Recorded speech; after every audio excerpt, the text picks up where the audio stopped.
I'm Cam Weiland, and welcome to this week's Writing Q&A video. This week's question is from DDT Games, who asks, can another character who isn't the main antagonist serve for the pinch point of a character's arc? So, of course, a pinch point is a structural turning point within the story structure. There's two pinch points. They take place on either side of the midpoint, both within the second act. One leads up to the pinch point and the other leads up to the third plot point, which begins the third act. And generally speaking, pinch points are there to emphasize the antagonistic force.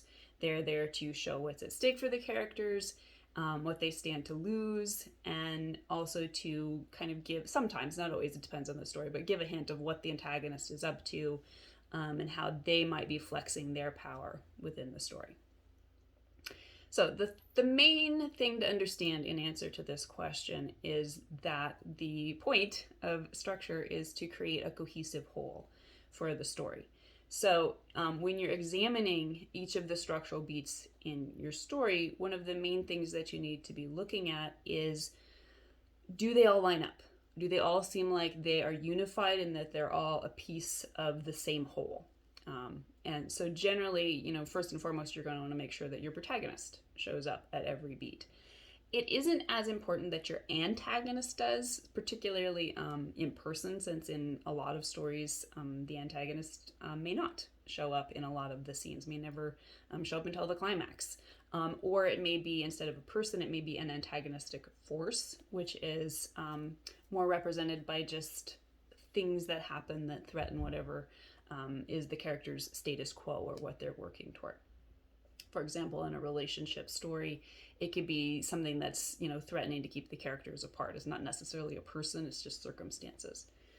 But whatever it is, you do want still, even if the antagonist is not showing up at every beat or in the pinch points, you want to feel like everything is creating this unified whole, that it's showing what the protagonist's goal is, and what is consistently creating the obstacles to that goal, and therefore the main plot conflict. So the first step is simply identifying in your story what is creating that plot conflict, what is creating that string of obstacles between the character and their plot goal.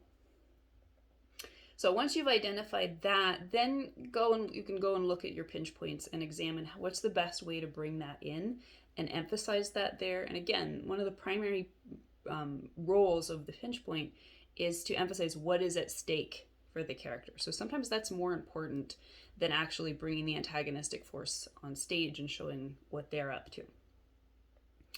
But in looking at how your antagonistic force shows up and how your conflict shows up, you can then examine what's the best way to bring them in at the pinch points.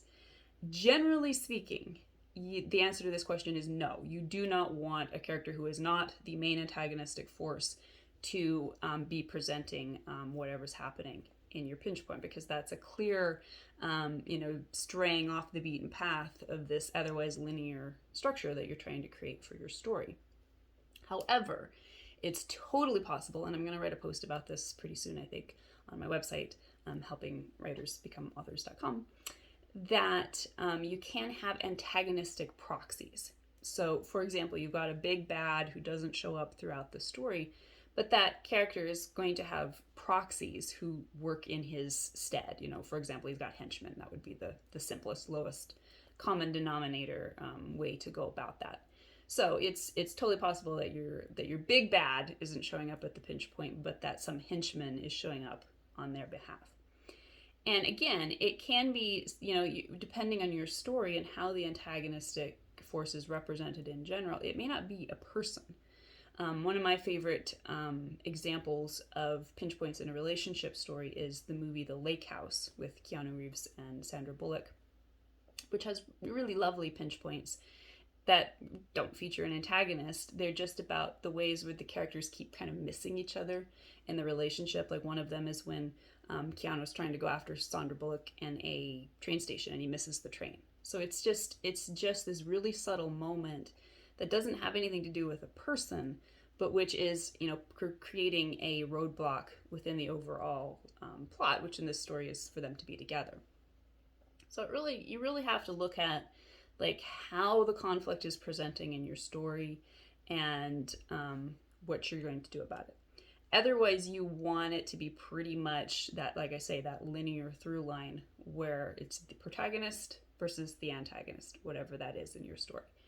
There can be exceptions, and I have seen it done, although I can't think of an example off the top of my head, in which the pinch points feature almost subplots, but they're still unified. There's still a pair. So whatever is happening in the first pinch point is also reflected in the second.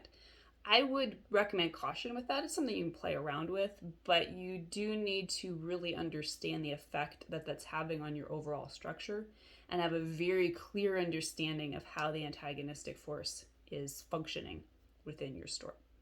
So, shorthand answer is no. You don't want a minor or sub character taking the role of your main antagonist at a major plot point, which is what the pitch points are. But there's always room for experimentation. A lot of it depends on the context of your own personal story and how the stakes and the conflict and the antagonist are represented in your story. So I hope that's helpful. For more information on pinch points, I've included some links in the description down below. And I hope you will stop by next week. If you have a question, please leave that in the comments, and I will see you later.